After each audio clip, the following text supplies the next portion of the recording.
Surprise. Mama said to give you extra hug. I love you more than anything in the whole wide world. Mrs. Hanson? Uh-huh. I'm sorry to tell you this. Your husband was in a car accident.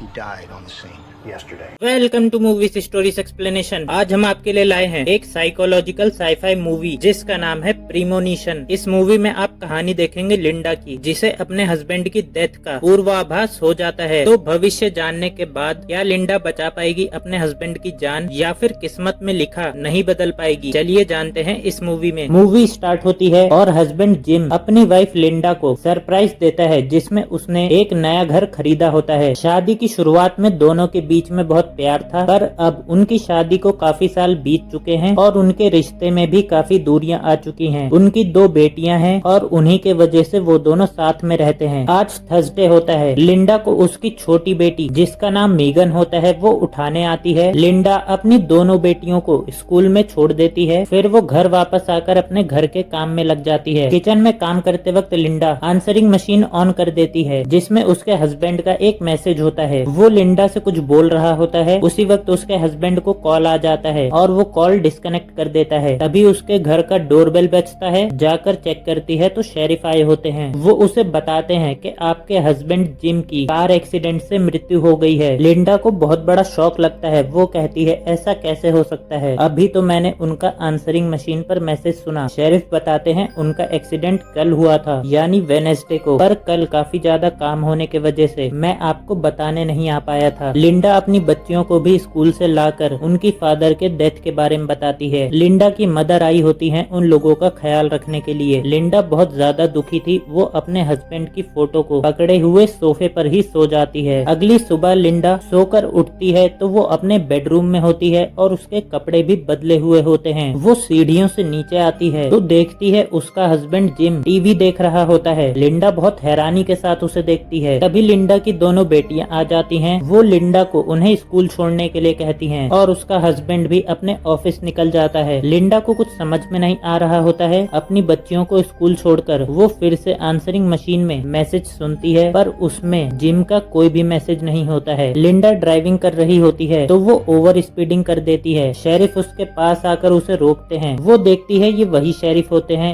जिन्होंने gym की मौत की खबर दी थी, पर वो लिंडा को बिल्कुल भी नहीं पहचानते हैं। लिंडा घर पर कपड़े फैला रही होती है, तभी वो गिर जाती है और उसके हाथ में मरा हुआ कौवा लग जाता है। वो जल्दी से घर के अंदर भागती है हाथ से खून साफ करने के लिए। हाथ धोकर कौवे को डस्टबिन में फेंक देती है। रात होने पर सभी लोग सोने चले आते हैं। लिंडा पूरी रात अपने हस्बैंड को देखती रहती है। फिर वो भी सो गई होती है। सुबह उठने पर उसके कपड़े बदले हुए होते हैं। वो उठकर बाथरूम में आती है तो उसे लिथियम की गोलियां मिलती हैं। वो नीचे आती है तो देखती है उसके घर पर बहुत सारे लोग थे, क्योंकि आज जिम का फ्यूनरल था। लिंडा की मॉम कहती है हमें फ्यूनरल पे जाना है। लिंडा कहती है जिम अभी जिंदा है। वो घर के बाहर आ जाती है। बाहर उसकी बेटियां झूला झूल रही होती है। जब वो अपनी बड़ी बेटी ब्रिजेट के पास जाती है तो उसके मुंह पर बहुत सारे टांकों के निशान होते हैं। लिंडा उसका चेहरा देखकर काफी हैरान हो जाती है। उसे नहीं पता होता है कि ब्रिजेट को चोट कैसे लगी। उसके बाद वो सभी लोग चर्च में आ गए होते हैं। लिंडा बार बार कह रही होती है कि जिम अभी जिंदा है और वो उसकी लाश देखने की जिद करने लगती है, और उसी हड़बड़ी में उसका कैस्केट गिर जाता है और उसके अंदर से जिम का सर बाहर आता है। लिंडा बहुत हैरान हो जाती है और उसे अब भरोसा हो गया था कि जिम मर चुका है। जिम का जब फ्यूनरल हो रहा होता है तब लिंडा एक लड़की को पेड़ के पीछे छुपा हुआ देखती है। वो उसके पास जाकर पूछने लगती है तुम कौन हो? तब वो औरत कहने लगती है कल हमारी बात हुई तो थी, पर लिंडा को कुछ भी याद नहीं होता है। वो घर आकर अपनी लिथियम की टैबलेट देखती है। उस पर डॉक्टर नॉर्मन रॉथ का नाम लिखा होता है। लिंडा को डस्टबिन के अंदर एक पेज मिलता है जिस पर डॉक्टर नॉर्मन का नंबर लिखा होता है। लिंडा के कॉल करने पर उसे पता चलता है कि क्लिनिक खाली मंडे टू फ्राइडे खुला रहता है और आज सैटरडे होता है। रात होने पर सभी लोग बैठे होते हैं। उनकी डोरबेल बजती है। उसकी मॉम गेट खोलती है तो अंदर 2-3 लोग आते हैं, जिनमें से एक आदमी होता है डॉक्टर नॉर्मन रॉथ। डॉक्टर लिंडा को पहचानते थे पर लिंडा उन्हें नहीं पहचानती थी। वो लोग लिंडा को अपने साथ ले जाने मिलने आए थे। लिंडा हैरान होने लगती है तो उसकी मॉम कहती है कि ब्रिजेट के चेहरे के साथ तुमने क्या किया है, पर उसे तो इस बारे में कुछ मालूम ही नहीं होता है। वो बार बार कह रही होती है कि मैं अपनी बच्ची को नुकसान नहीं पहुंचा सकती, पर वो लोग उसे पकड़कर अपने साथ ले जाते हैं। वो लोग उसे हॉस्पिटल में बैठा देते हैं। डिटेक्टिव डॉक्टर से कहते हैं कि उसके हस्बैंड की मौत की खबर मैंने उसे थर्सडे को दी थी। डॉक्टर कहने लगते हैं वो मेरे पास ट्यूसडे को आई थी और अपने हस्बैंड की मौत की बात कर रही थी। उनको शक होता है कि उसके हस्बैंड की मौत में कहीं उसका हाथ तो नहीं था। वो लोग उसे बांधकर इंजेक्शन लगा देते हैं। लिंडा अगले दिन सोकर उठती है तो वो अपने घर पर होती है और अलग कपड़ों में। वो बाथरूम में जाकर देखती है जिम वहाँ पर नहा रहा होता है। लिंडा अपने हस्बैंड को गले लगा लेती है। उसे कुछ समझ में नहीं आ रहा था कि उसके साथ क्या हो रहा है और इसके बारे में वो किसी को बता भी नहीं सकती थी। वो अपनी बेटी के पास आती है तो उसका चेहरा पूरी तरीके से ठीक होता है। वो अपने डस्टबिन में आकर चेक करती है तो उसमें मरा हुआ कौवा पड़ा होता है। वो घर आकर एक डायरी देखती है जिसमें डॉक्टर नॉर्मन का नंबर होता है। वो उस पेज को फाड़ लेती है। वो डॉक्टर के पास आकर उन्हें पूरी बात बताती है कि मैं एक रात को सोती हूँ तो मेरा हस्बैंड मर गया होता है और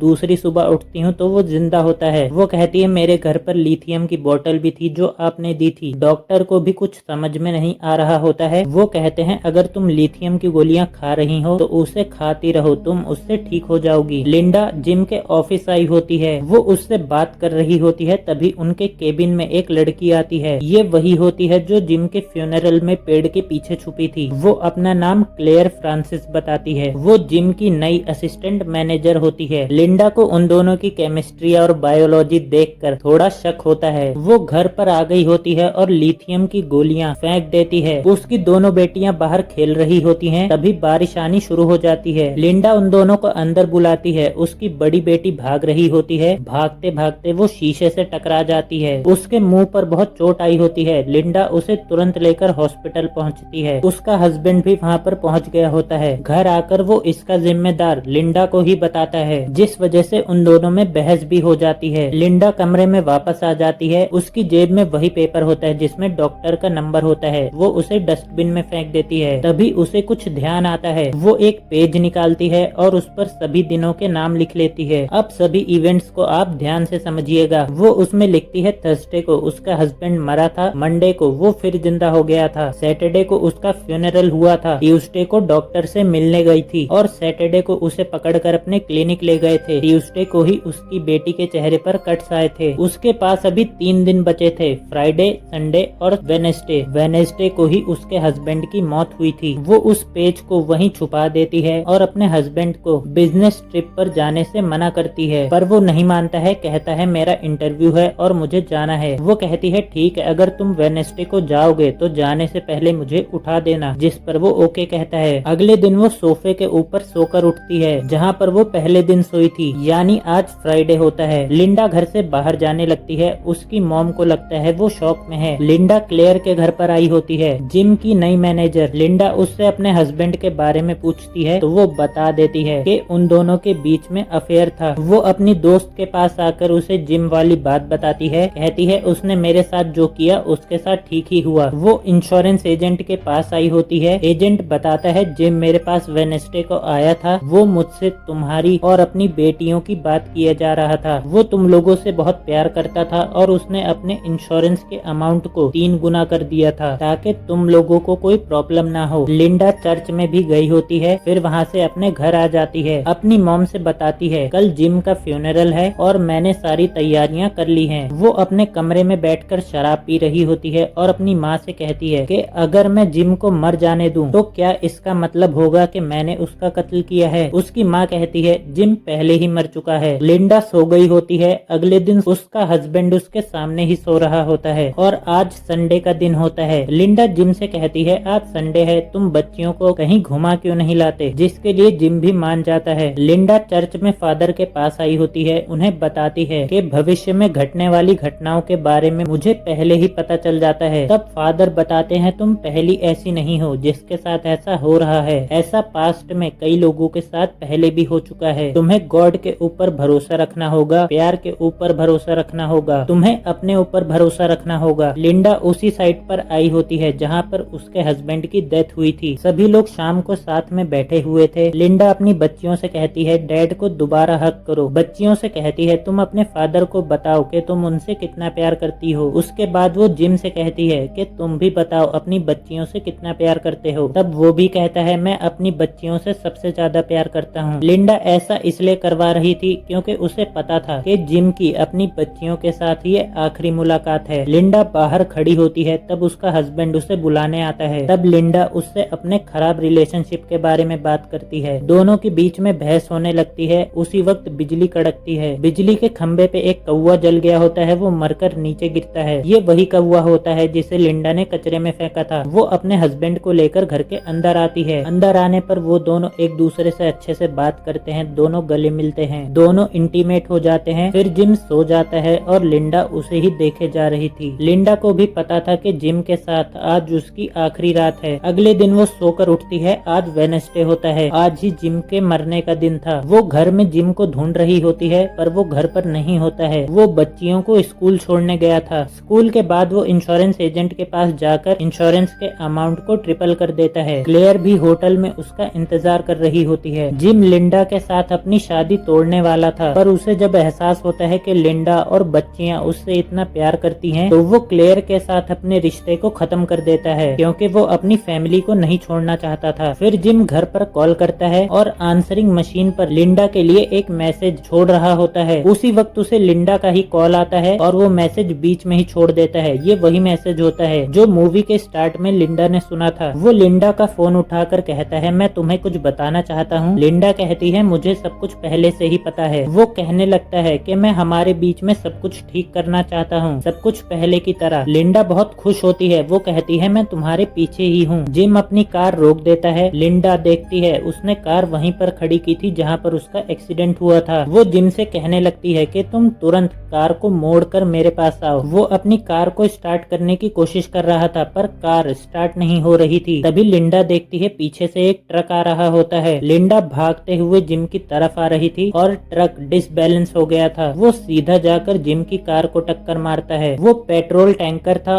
और एक बहुत बड़ा ब्लास्ट होता है। उस एक्सीडेंट में जिम और ट्रक का ड्राइवर दोनों मारे जाते हैं। लिंडा के सामने ही उसके हस्बैंड की डेथ हो जाती है। वो बहुत रोए जा रही थी। महीने बीत गए होते हैं। लिंडा अपने घर पर सो रही होती है। उसकी दोनों बेटियां उसे उठाने आई होती हैं। ब्रिजेट का चेहरा भी अब ठीक होने लगा था। बच्चियों को नीचे भेज देती है और उसे फादर की बात याद आती है कि उसे अपने ऊपर भरोसा रखना होगा। लिंडा खड़ी होती है तो उसे प्रेग्नेंट दिखाया जाता है क्योंकि संडे की रात उसने जिम के साथ बिताई होती है। इस मूवी से हमें यही पता चलता है कि इंसान की किस्मत में जो लिखा होता है वो होकर ही रहता है, उसे कोई नहीं बदल सकता। इसी मैसेज के साथ ही मूवी यहाँ पर खत्म हो जाती है। आप लोगों को मूवी कैसी लगी कमेंट करके जरूर बताइएगा। एंड मूवी पसंद आई हो तो इसे लाइक एंड चैनल को सब्सक्राइब भी कर दीजिएगा।